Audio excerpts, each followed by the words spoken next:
You burnt money. I like money. This nigga said Xbox in prison.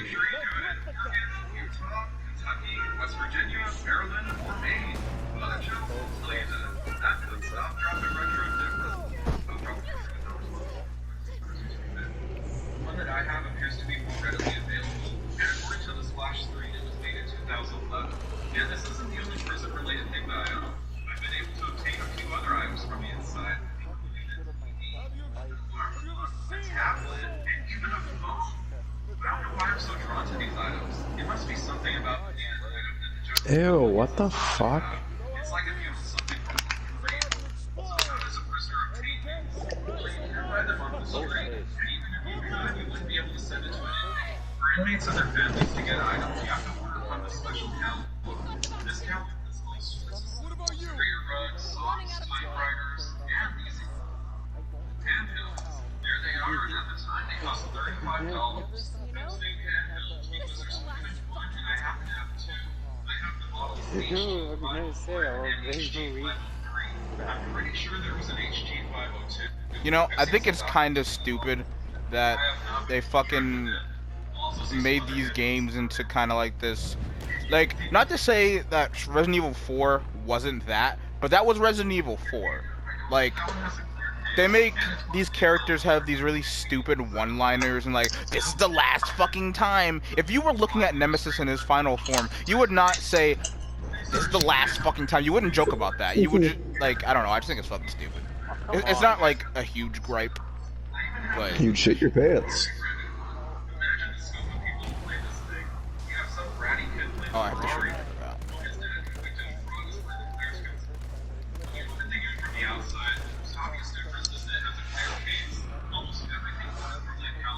No, I agree, but like, when you're sitting at the... Why does our equipment have fucking friendly fire again? Inmates to hide a weapon or contraband or anything they're not allowed to have. But unfortunately, that makes it hard for me to show you the markings right now. But they're identical to the Lexi book, so I'll just show you that one.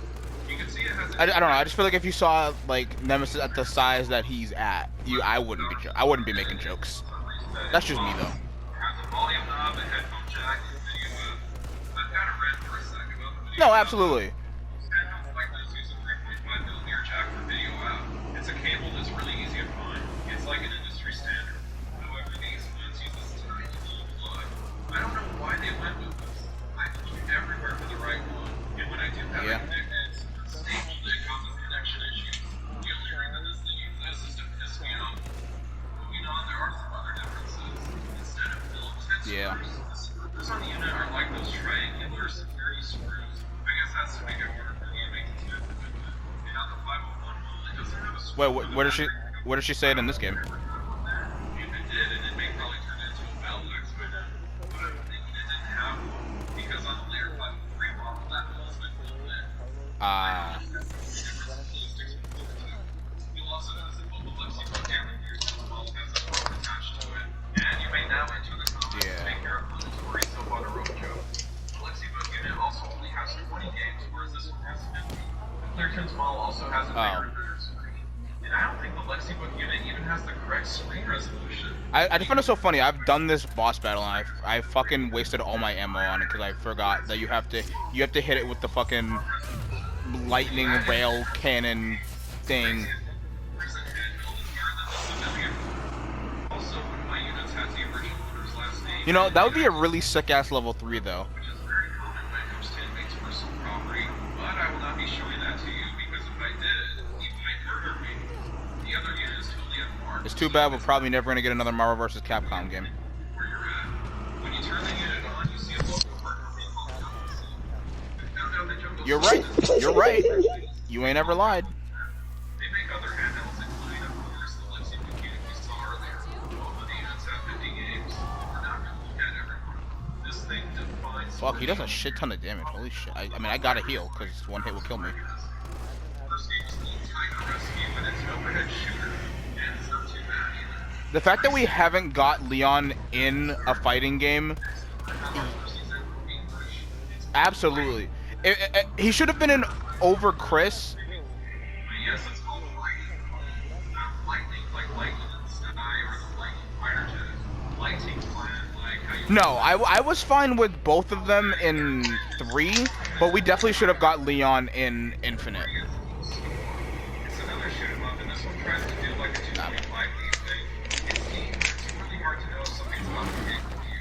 The bosses are also really interesting. There's tons of slowdown, and this game doesn't seem to be that demanding, so it must be really, really neat. Game number 4 is Master 2. St. Thomas rates fun pattern games and full-screen puzzles, stacked games. Shovelware is a better subscription. You know, the squirrel ball. Like, it's not possible at all. It's one of those games where you're like shooting bubbles and then making other bubbles fall down. I forget what game it's based on, but it's not that bad. Treasure Hunt seems to be a low runner flow. This is a match 3 type. Just like Lone Runner, you can dig these holes in front and behind you. But the weird thing is that as far as I got in the game, there's no enemies. In Lone Runner, the main reason for digging those holes is to trap enemies. But in this one, it seems you just use that to drop down. I guess they're trying to Oh my god, fucking Load Runner. I don't know. Obeng is some sort of a hieroglyphics puzzle game, but It's I that can't ancient tell game. because the music is pure torture. I don't Did you? How about some more?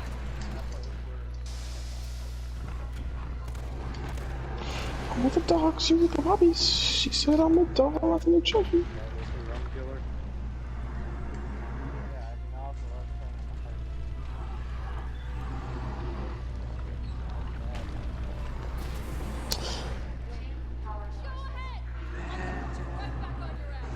Damn, no one's made any private service for this yet. Sad.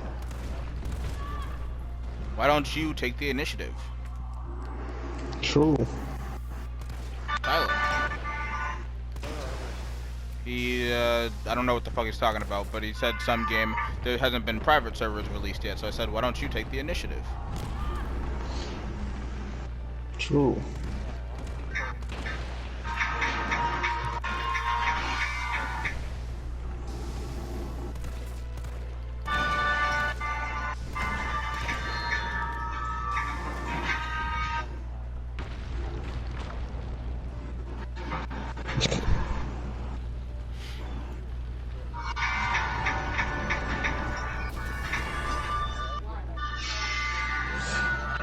I'm with the dogs, you with the dogs. Oh, come on, bro. That's fair.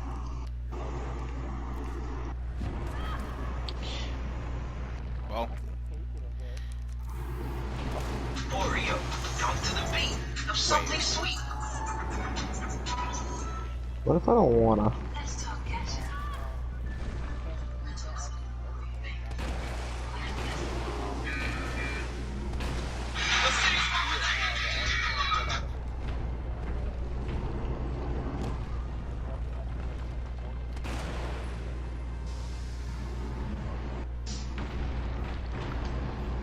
go Jill, go Jill, go!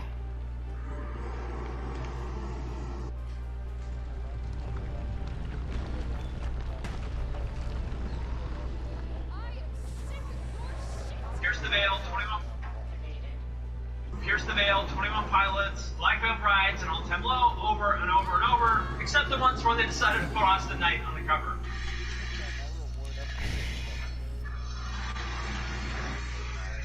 What's up, everybody? I'm Ben Kenny. This is Punk Rock Gaming. Today we are here to talk about alternative press. And just to be clear, despite the title of this video, it may seem I just remembered. I am a big fan. I missed the love it. Tyler concert. Fuck. I feel like something has been missing for maybe like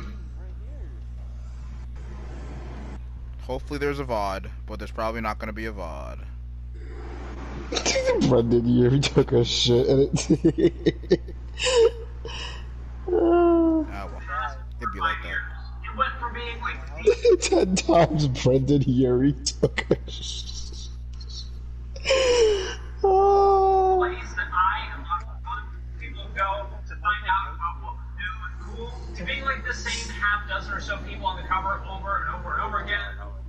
Website was just kind of like the scene version of BuzzFeed. So what happened? Where exactly did ADP go wrong? And can they ever make a comeback? I'll do my best to answer those questions in this video. But first, if you haven't, please subscribe and turn on notifications so you get all my videos. And also, I want to thank I'm sure Courtney someone will have it for uploaded. sponsoring this video. I hope. I want to thank NordVPN for skipping past this sponsor. Maybe he'll upload it on his YouTube channel or something. He probably won't, but it'd be cool if he did.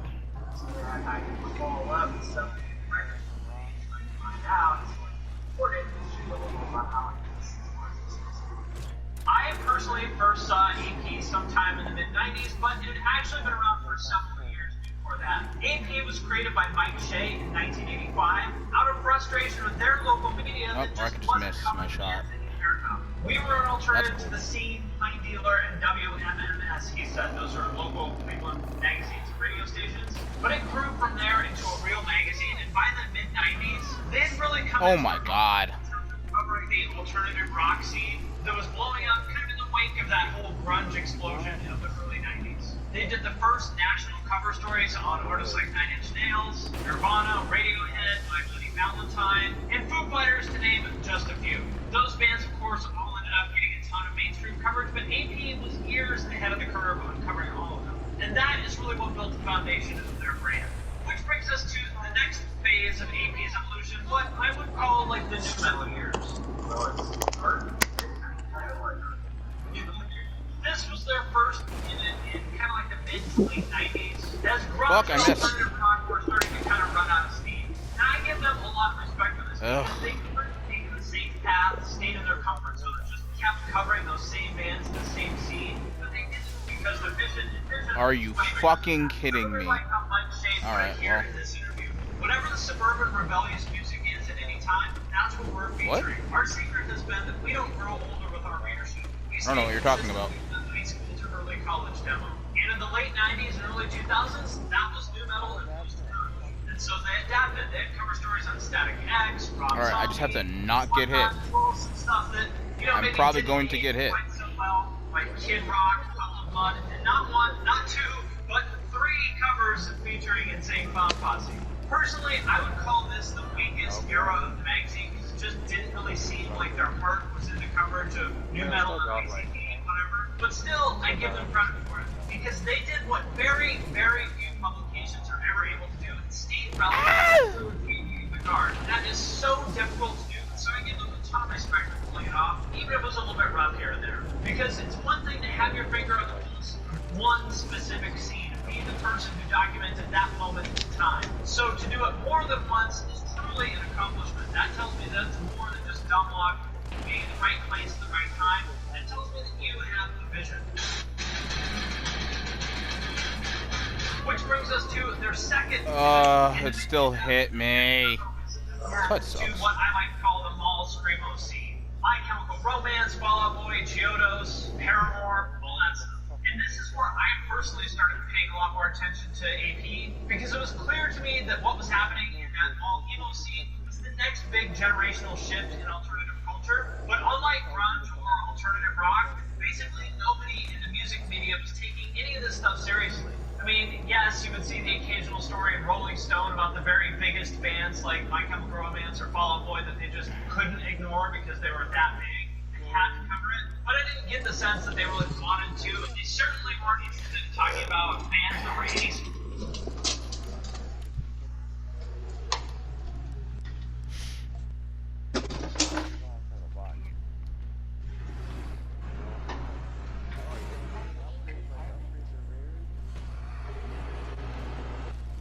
Yeah, unless you hit the beacon.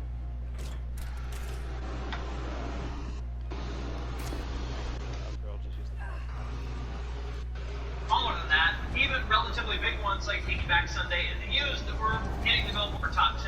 I didn't really personally like a lot of that stuff. I was a lot older than the target audience, and it was a little bit too like whiny and angsty for me personally. But that is exactly why I wanted. I told her give me a rim job soon. But I didn't quite get it. Okay. So I was looking for somebody to explain it to me, and nobody was documenting it better than Alternative Press did.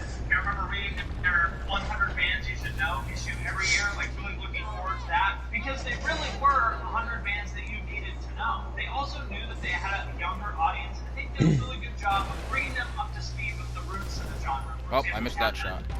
Great Up series, like they remember they did one about Lifetime, and by this point, AP basically felt like a completely different magazine than it did 10 years ago, where it was all about stuff that I found kind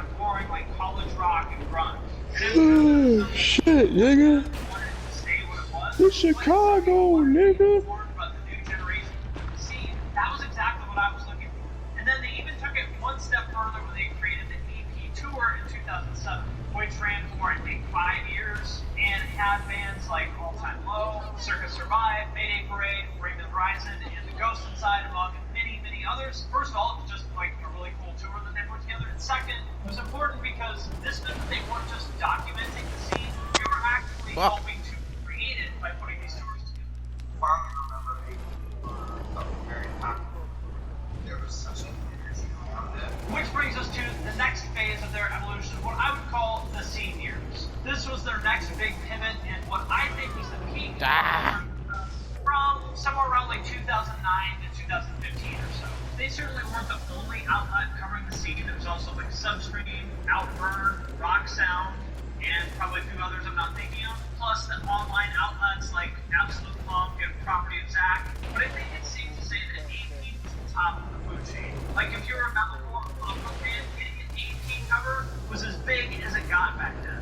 And so if I had to point to like one moment in time that was their peak, I would say it was probably like 2014 to 2015. This is when scene bands like Mice and Men, Bless the Fall, and Memphis May Fire were hitting the Billboard Top 10. When Warped Tour was drawing like 500,000 kids a year, and Alternative Press rode that wave. They got up to almost 250,000 copies of each issue printed, with 70,000 of those being to subscribers, then distribution at Barnes & Noble and Target, and some like huge mainstream retailers. And that put them Die, you bastard! all of North America, second only to Rolling Stone, which I would say is arguably a music magazine at that point. So you can make the case that AP was the #1 music magazine in the country. They were really just firing on all cylinders. It was cool to see. Now I am admittedly biased. Know Your Lifer features company created live, which is really cool. Huge honor to be featured in the magazine. So maybe I'm biased. I don't know, but I honestly, sincerely think that this era of AP was the best music magazine that I've ever seen in my life. And the other big thing here was the APMAs, the Alternative Press Music Awards. Welcome to the Alternative Press Music Awards. Same. What we like to call the Hot Topic Oscars. This was like the scene's version Alright, of the cool. Grammys. It felt like a worthy cultural event for the scene that I don't think I've seen happen before or since. The APMAs were largely put together by a guy named Josh Bernstein, who previously done the Golden Gods Awards for Revolver, which are very cool, and they